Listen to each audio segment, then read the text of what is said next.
নমস্কাৰ সকলোকে কাতি বিহুৰ শুভেচ্ছা জনালোঁ। আজি যেহেতু কাতি বিহু নিয়মৰ কামখিনিতো কৰিবই লাগিব। এয়া মানে বাহিৰত চাকি দিবলৈ লৈ যাবলৈ লৈছোঁ। মানে চাৰিওফালে মাহঁতে আগতে বাৰীৰ চাৰিওফালে চাকি দিয়ে কাতি বিহুত। সেই পৰম্পৰাটো ৰক্ষা কৰি আছোঁ এতিয়া মই ইয়াতো। তাকে সকলোকে শুভেচ্ছা জনালোঁ। সকলো ভালে থাকক, ভগৱানে সকলোকে ভালে ৰাখক।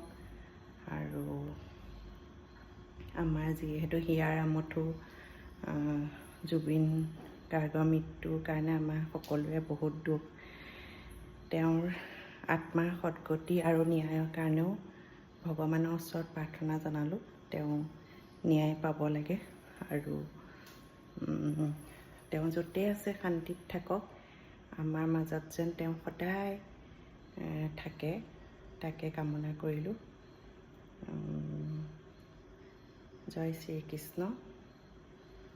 সকলোকে পুনৰবাৰ কাতি বিহুৰ শুভেচ্ছা জনালোঁ।